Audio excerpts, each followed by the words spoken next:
UN 영어뉴스 The Joy of cosycore and hunkering down.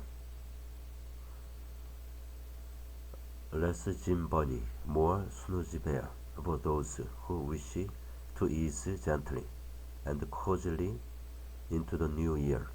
Here's the essential guide to winter hibernating in snuggly style. January traditionally is a time for New Year's resolutions, for turning your back on the exercises of December and hitting the gym or dusting off your trainers for a run, for punishing healthy eating regimes largely centered around juice, or at the very least attempting to go dry for the first month of the year. But what if January is, in fact, exactly the wrong moment for New Year? New You. In the Northern Hemisphere, at least, January is bad enough as it is. It's cold, it's dark, and Christmas and the New Year have probably left you exhausted and broke, none of which scream unlimited source of willpower and energy. What if we could instead lean into the fact that it is still winter and embrace the urge to hunker down, leave the renewal for springtime, and let January be a time to rest and recharge, to hibernate rather than be hard on ourselves. Less Jim Bunny, more snoozy bear. Ambitious New Year fitness resolutions are not for everyone. Some of us may prefer to rest, recharge, and stay cozy in January. This is a shift in approach that seems to have been gaining popularity in recent times, with lifestyle and fashion trends increasingly embracing all things cozy and lazy, rather than promoting the push yourself, New Year reset hustle of yore. This can be wholesome. Consider the rise of cosycore and the cozy girl aesthetic, which, as the name suggests, is all about prioritizing comfort, warmth, and ease in your outfits and lifestyle. Think big, soft, slouchy jumpers, coordinating long loungy wear, oversized scarves. Think cradling highly flavored seasonal lattes in mittened hands on frosty walks, or snuggling under a big blanket while a poshy scented candle burns. ASOS currently has a dedicated cosycore edit, selling everything from floppy bucket hats to knitted loungewear, and the cozy girl knows the value of wearing a giant coat and flat shoes on a night out, rather than freezing in a mini dress or teetering across ice in stilettos. But they also know the value of rest, of making a virtue of staying in. So it's no wonder cosycore tracks effortlessly into interiors too. Think layered blankets, cushions, and throws in soft textures and warm, neutral tones: cream, oatmeal, caramel, brown, all lit by low lighting.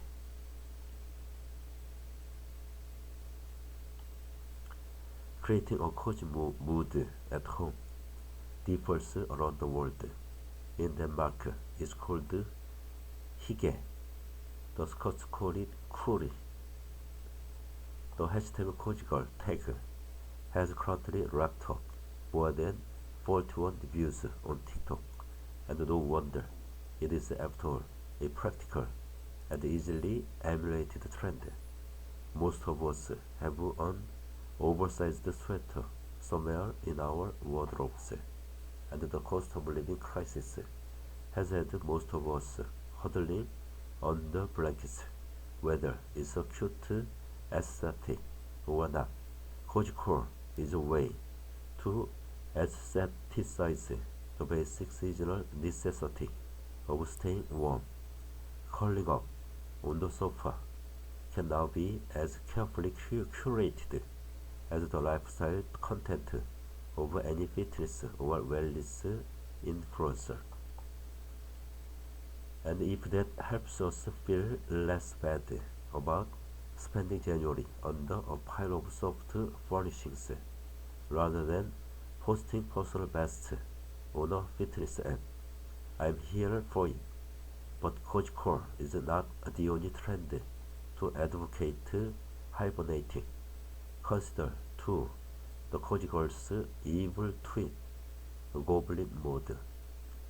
This time last year, the term goblin mode had become so popular on TikTok, it became the Oxford English Dictionary's Word of the Year.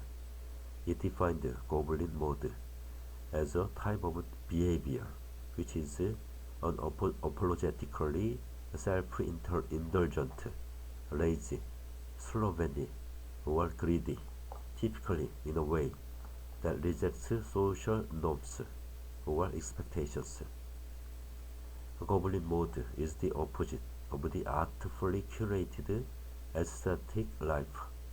It might involve not showering and staying in bed all day and getting the previous night's takeaway over your duvet covers while watching trash TV and pointlessly scrolling your phone.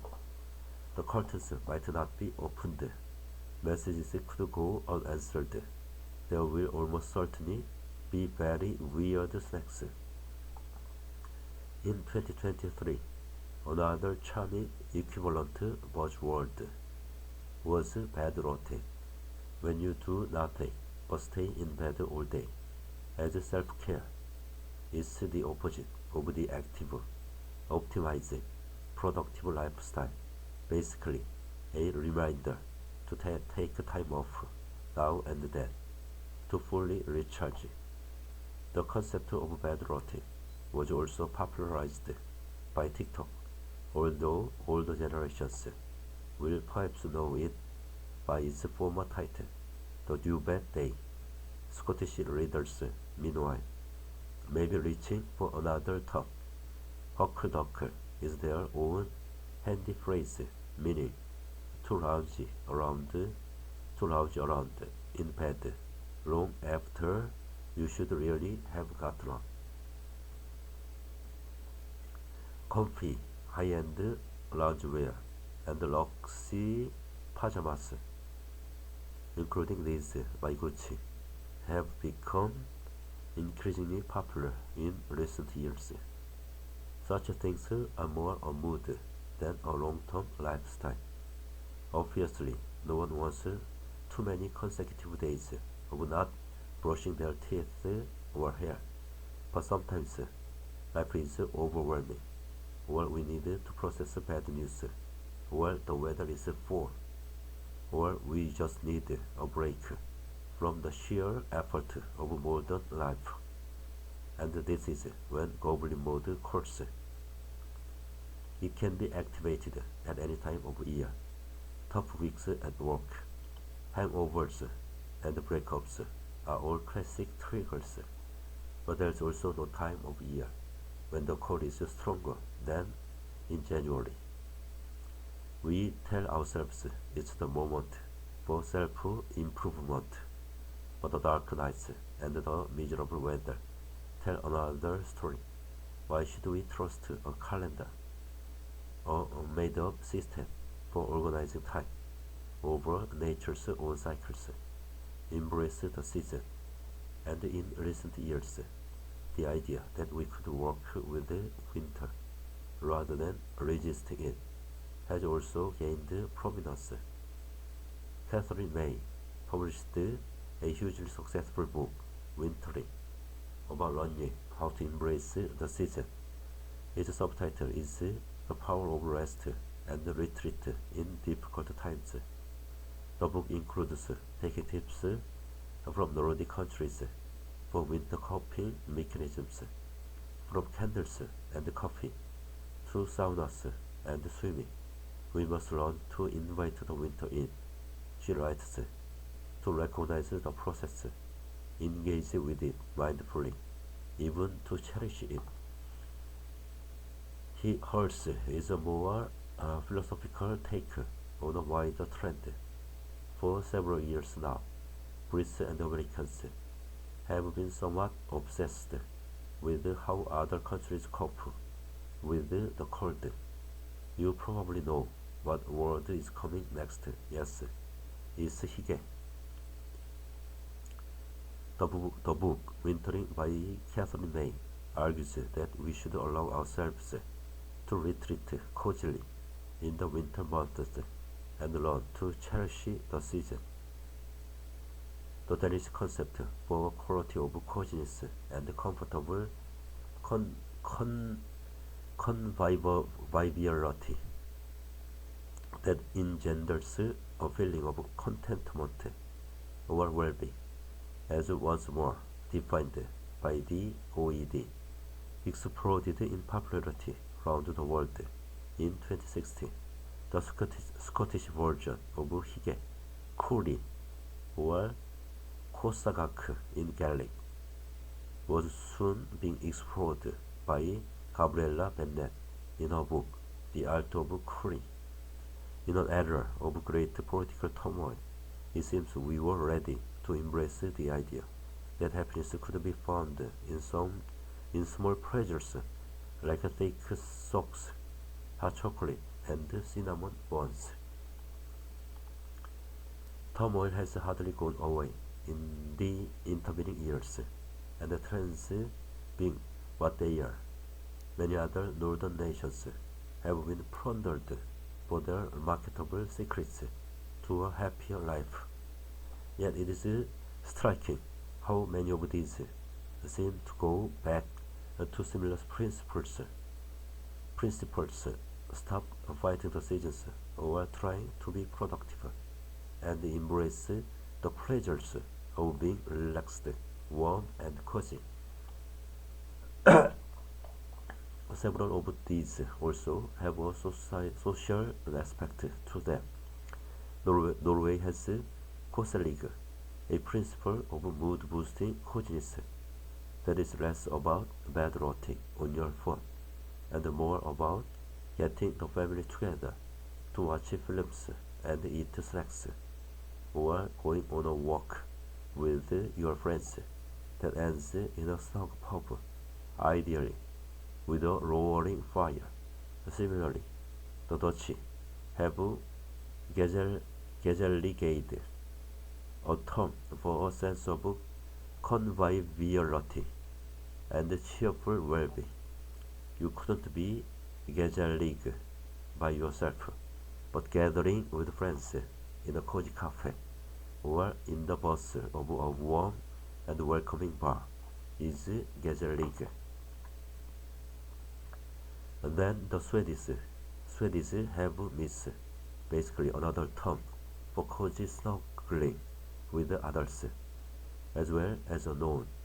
Miss is used as a handy suffix in Swedish, so fredagsmiss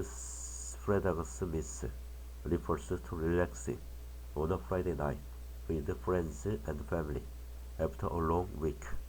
Think flopping in front the television, opening a bottle of wine, or enjoying a relaxed meal together. Cosycore means hibernating in style, pictured feather-trimmed pajamas by Paul and Joe. It is striking that we are living in an era where such trends can span the spectrum from aspirational aesthetics to full a fatality, and surely the pandemic is in part to blame. While some predicted a return to glamour, sharp dressing, or a roaring 20s hedonism in the post-pandemic world, the reality has been rather more muted. Some of the shifts of lockdown look to be here to stay, with a desire for comfort chief among them.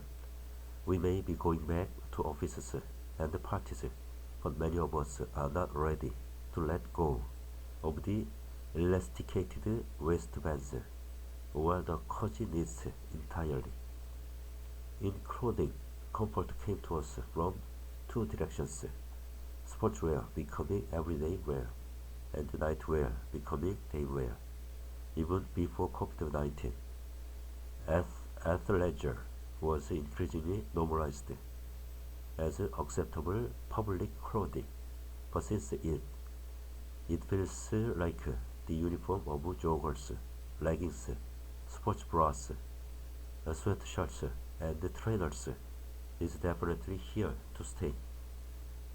The global activewear industry is growing rapidly, and while some of that is highly technical sports gear, much is comfortable, practical outfits that never need see the inside of a gym. High-end athleisure that crosses into stylish everyday wear is still selling particularly well.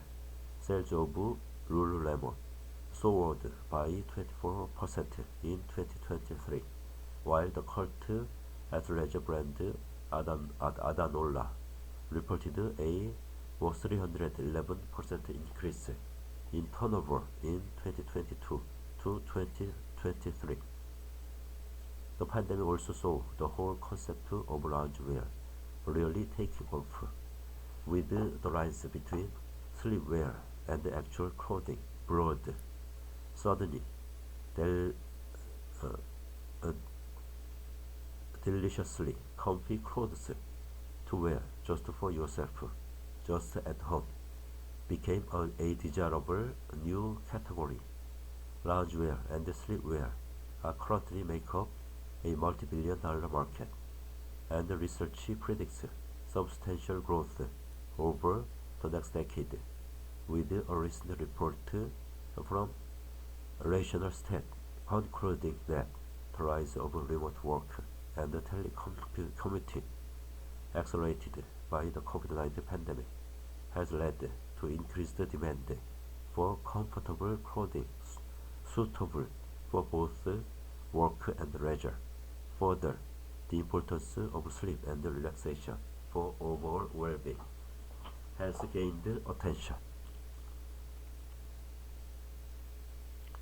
Fashion is having a cozy moment, such as this long duvet-style coat and fox fur hat, as worn by a guest in Milan Autumn/Winter 2023-24 Fashion Week. Every fashion website and magazine now have their guides to the best loungewear. In the UK, companies like Hershey, The White Company, Everlane, and good old Marks and Spencer show up repeatedly, although there's really no limit to how luxurious you can go if you have the cash to splash. Net-a-Porter has a whole at-home section which features cashmere items costing thousands. Meanwhile, poshy pajamas have become something of a status symbol, from slippers, flamboyant feather-trimmed sets, to Olivia von Harley's opulent silk PJs, to Desmond and Dempsey's patterned fancy gym gems. These are almost too good not to show off, and if you throw over an on-trend padded puffer duvet coat, you can basically go to the shops while still feeling like you are in bed. Of course, True goblin mode really requires you to embrace your mankist jogging bottoms and that weird t-shirt you got free 15 years ago. But the abundance of genuinely luxy, comfortable, on-trend clothing now makes it possible, at least, to turn hiding from January indoors into a stylish as well as a cozy endeavor, allowing you to get cozy league or gadget league in front of your friends in the cheesiest soft joggers or the snuggiest of hoodies.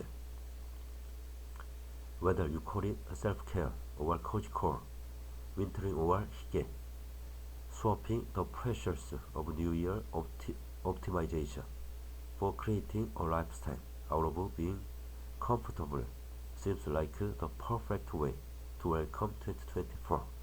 Pass another mulled wine and throw a blanket over me. I'm in.